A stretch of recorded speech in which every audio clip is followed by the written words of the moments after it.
privately owned by people.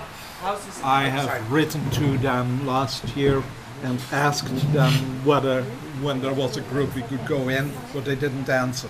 So what we could do, if the weather was nice, was not going into the house, but just look at it from the outside, and that's what we are going to do later. But an interesting question at this moment is, why, for heaven's sake, did Dr. Montessori die in a beach resort in the Netherlands on May 6, 1952? What did an Italian citizen do in the Netherlands anyhow? That's an interesting question. And there is one thing I need to tell you.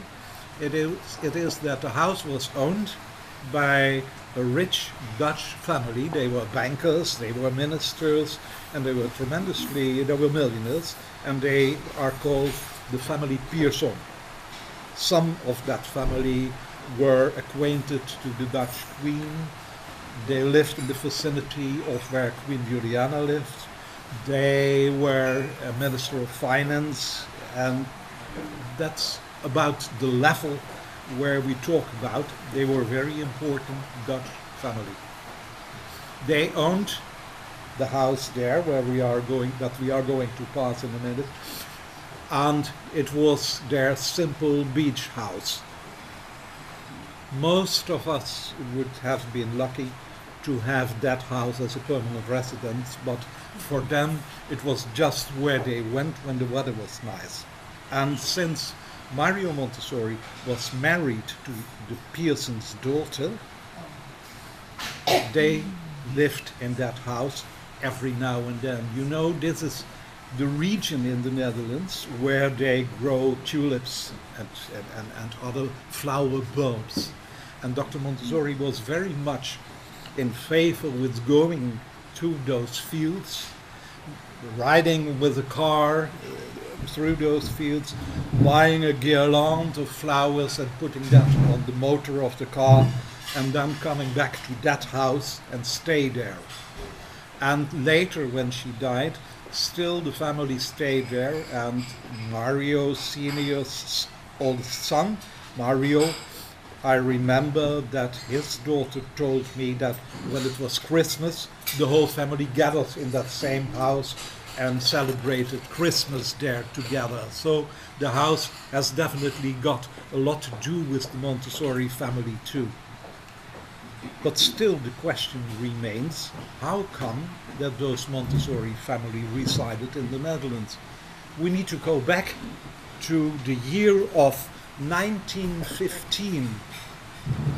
And that year, the Panama Canal was opened. And since the Panama Canal was opened, there was a world exhibition in San Francisco. And a lot of people went to San Francisco in order to visit that world exhibition. As a matter of fact, there were, in 9 months that the exhibition was open, 18 million people that visited that exhibition. That's more than live in the Netherlands nowadays. We stop at 16, 17 million approximately, and they were 18 million. So all the people of the Netherlands from nowadays would have gone to that exhibition in 1915. There was an exhibition, and that exhibition had an educational palace.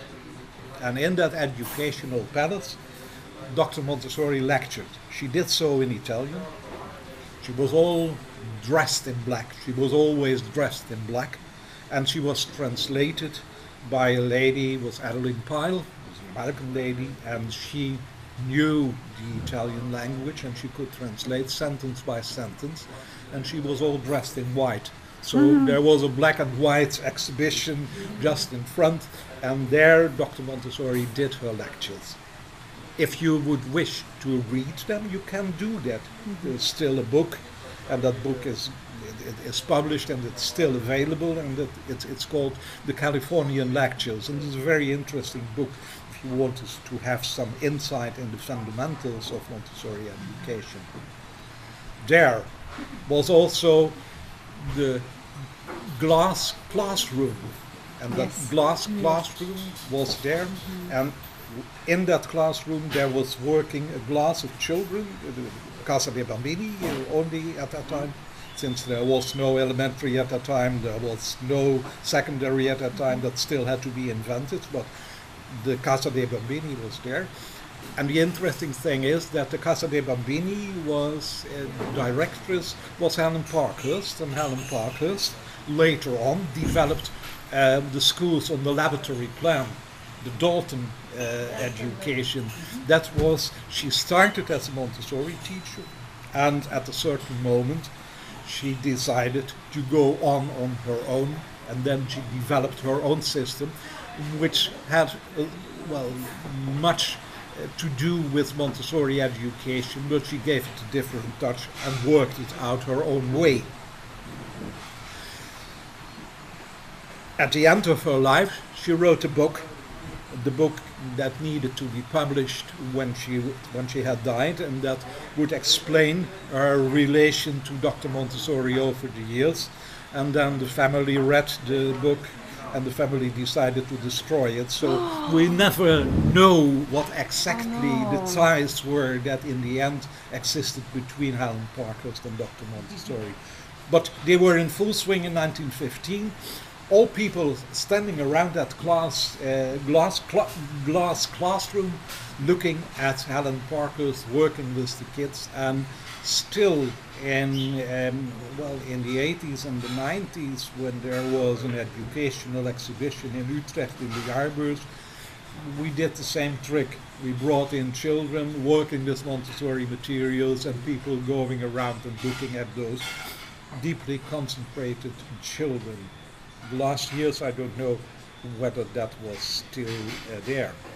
There were those lectures, there was that model classroom, and also Dr. Montessori conducted a course so that people that would wish to be a Montessori teacher could be educated.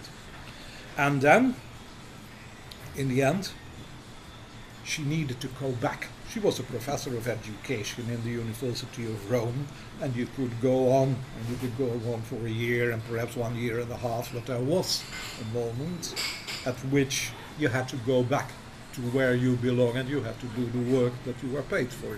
That's clear. And at that moment, Mario Montessori was a 17-year-old boy, and he accompanied her. For the first time, he came into the open, and not yet as Dr. Montessori's son.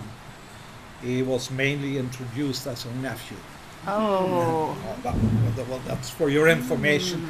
I won't go any further on this, but perhaps afterwards. But that nephew, the son, was 17 years old, and when his mother decided to go back to Europe, he didn't join her. He said, "Well, my future is here," and he stayed in the United States.